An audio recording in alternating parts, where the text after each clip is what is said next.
still renegotiating and reworking the terms of the capital injection, with all factors indicating that the parties are likely to make headway and reach a mutual agreement soon. That is a quote by Tuskys CEO Chadwick Okumu. There's a bit of something that I found very interesting in this story, and that is this. Equity Bank is seeking to recover a 650 million shillings loan issued to Tuskys in 2014 and plans to auction the building at the junction of Tom Mboya Street and Kenneth Matiba Road in Nairobi. 650 million shillings. Loan. That's a lot. That is a lot. And 2 billion shillings, that is the amount of money that Shield Fund was to inject into the troubled retail chain Tuskys, so long as it met some of the investors' conditions. Nearly 17 months later, Tuskys is inching closer to death. Well, it is always sad whenever such a successful business in the country is almost dying, because we put all factors into consideration. That is not only the benefit that it has to the economy, but also the number of people that it has employed who are dependent on it, and also the number of products that are coming from companies within the country that are then being sold to ordinary Kenyans at a subsidized price. So it is very, very sad. That is a story whose details are on page 10 and 11 of the Daily Nation, and you can get them there. Well, on page 7 of the Standard newspaper, we have Ruto and Kenya Kwanza allies say Raila is unsuitable. Ruto said they had tried to assist Raila to secure the presidency several times but failed. Mudavadi said that opinion polls that reported ODM leader Raila Odinga is gaining popularity in central Kenya is misleading, and that story continues to explain how Raila could be unsuitable for the country. Governor Anne Waiguru, MPs Rigathi Gachagua, among other leaders who are together with Mudavadi and Wetangula said, he said that, this is Mudavadi who said that opinion polls are misleading. The opinion polls that show that Raila is gaining popularity are misleading. And he continues to say, Mudavadi said the support Uhuru is giving Raila will come to an end before August. He said Raila will not, or rather, Uhuru will not manage to handle him. Uhuru will be tired with Raila. We wonder whether he will be with the ODM leader before August. That is Wetangula adding to that statement. And whether these two will stick together up to the August polls, well, this is politics. Anything can happen, so let's wait and see. Anything can happen in the political land. That is something that has been said over and over again. And it is an opinion that is shared by most Kenyans. I mean, there are no long-term enemies or friends in the political land. And still on politics, Ruto leads Raila in new TIFA polls. The latest polls, according to a poll by TIFA Research, if elections were held today, Deputy President will be the leading candidate at 38%, forcing a runoff between him and his closest challenger, Raila Odinga, polled at 27%. Now, a similar poll conducted in June 2021 placed Raila Odinga's rating at 8%, while the same poll conducted in June 2021 placed William Ruto's at 39%. Now, there's an interesting question. Who do you think will bring in the most additional votes for Ruto? And there is 27% goes to Musalia Mudavadi. Anne Waiguru came second with 15%, followed by Rigathi Gachagua at 11% and Kalonzo Musyoka at 8%. Then who do you think would be the best female deputy running mate for Ruto?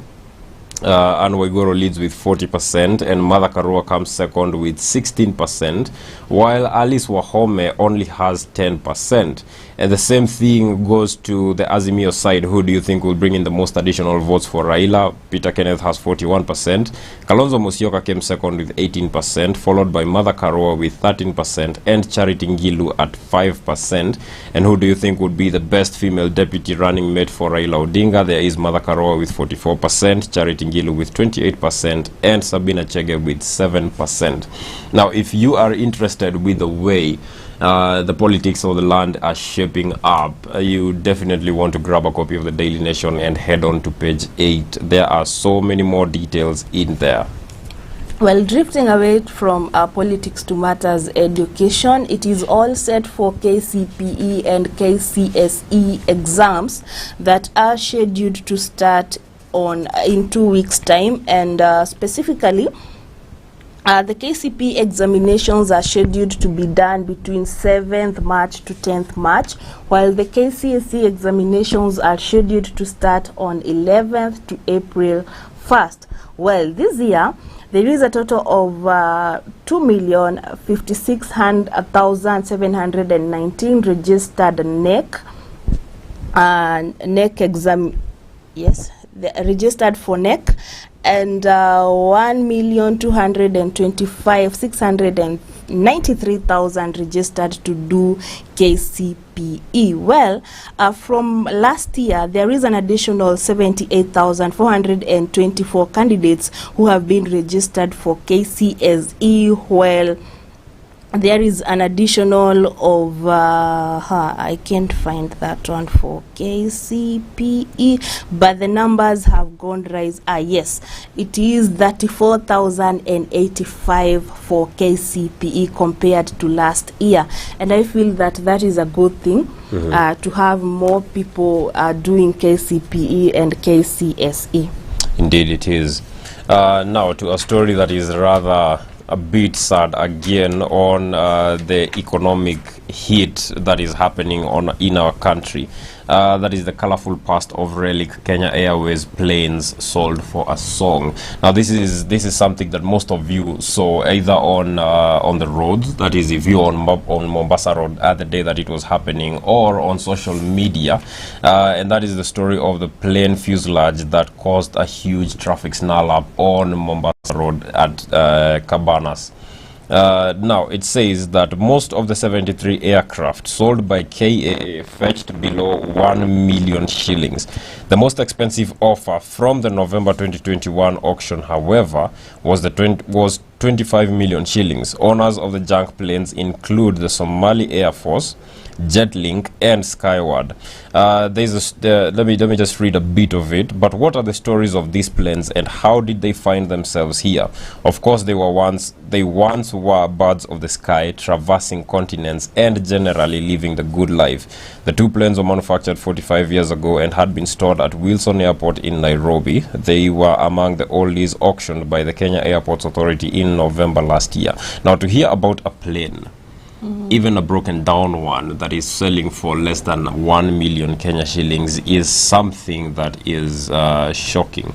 Now, I do not know what the ones who bought these planes, the kind of use they put them to, but it is a sad story. Sure. And I asked you earlier what you would take of having 2 governors and 2 deputies, and that story is on page 10 of the Standard newspaper, where Governor Mukhtar submitted a legal notice of appeal against the court order instating immediate former Governor Mohamed. Well, what's happening is former Governor Mohamed Abdi Mohamud was impeached. And his deputy, who is former deputy governor, and now governor,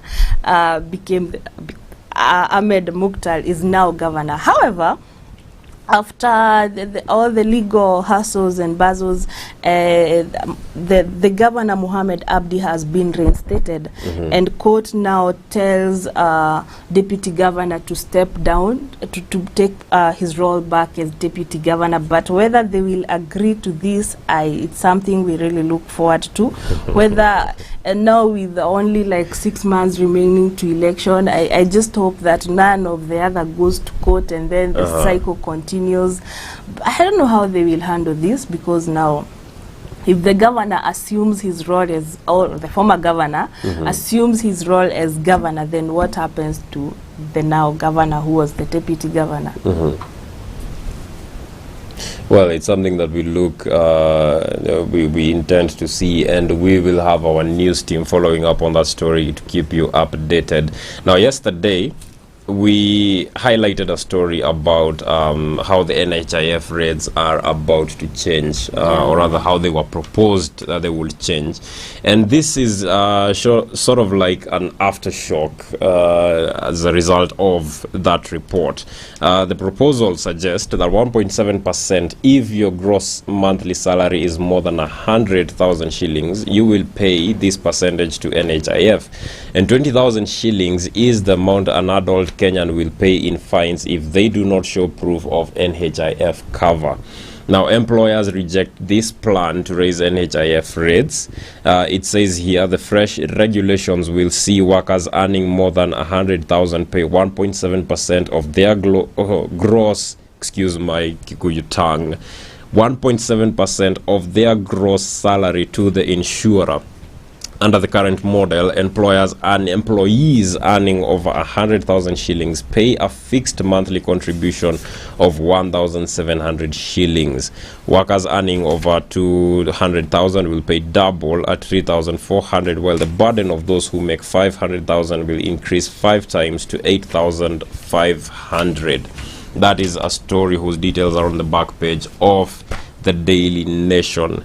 And I believe that brings us to the end of the stories that are in the dailies. Well, we can't go before checking the cartoon. Well, I cannot say no to that.